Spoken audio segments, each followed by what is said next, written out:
Alright, I found the distance for number 10, but I did not find the midpoint for number 10, so now we're going to do the midpoint. So the midpoint is another formula. It's also on your reference sheet.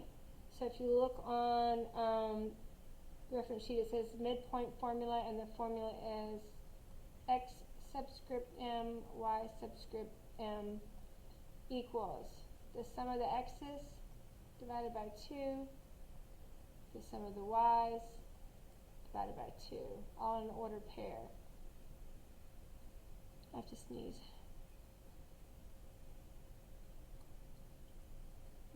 Okay, we're going to plug in x's and y's just like we did here in the spots where they go. So the x coordinate, x plus x, negative 2 plus 3 divided by 1. Y coordinates, 14 plus negative 1. 14 plus negative 1 divided by 2. This is supposed to be divided by 2 as well. So this is negative 2 plus positive 3 is 1 half. 14 plus negative 1 is 13 halves. And that is the midpoint. That's the midpoint. This is the distance for number 10. All right, we are going to do number 12 now.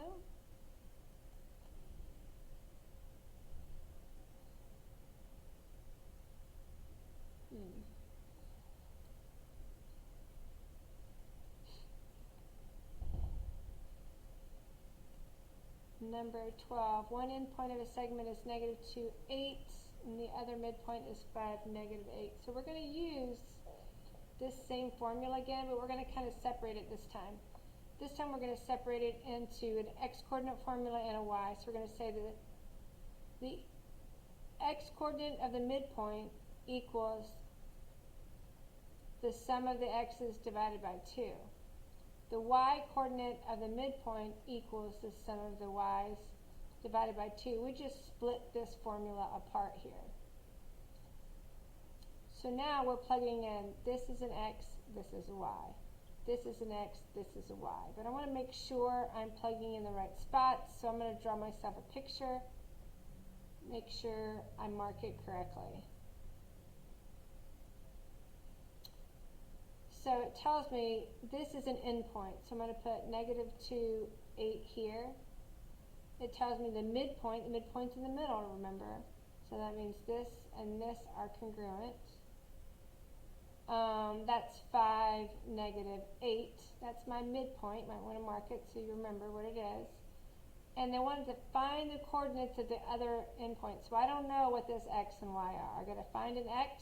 I'm going to use this to find the x. I got to find a y. I'm going to use this to find the y.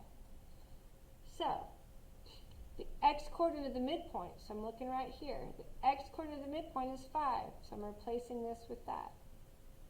Now it's x plus x. Well, I've got another x here, negative 2 plus, I don't know that x, so I'm going to use the x to represent that value, and it's divided by 2. So now I've plugged into this formula. I'm going to multiply both sides by 2. 10 equals, those cancel, negative 2 plus x. And so the x-coordinate of, not of the midpoint, but the one that we don't know, is 12. Do the same thing for the y-coordinate of the midpoint. The y-coordinate of the midpoint is negative 8, so that goes in this spot. Y is 8 plus the y we don't know, 8 plus the y we don't know, divided by 2. To solve this equation, we're going to multiply by 2.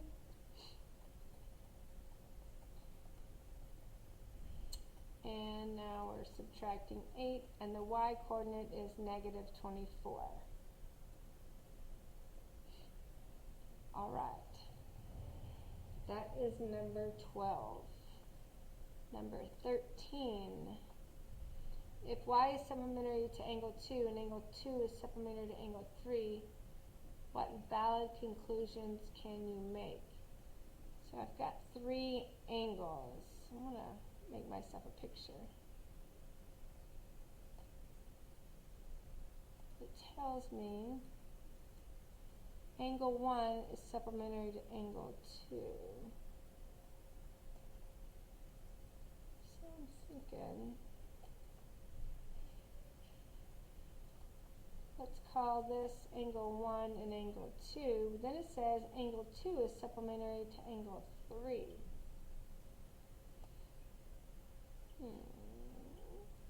Well, I'm going to make another angle here. So I'm going to finish this line.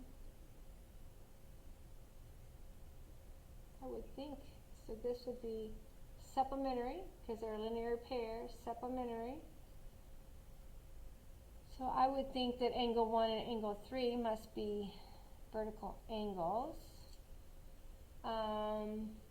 Angle 2 and angle 3 are linear pairs. Angle 1 and angle 2 are linear pairs. Let's see what the actual answer key says for number 13.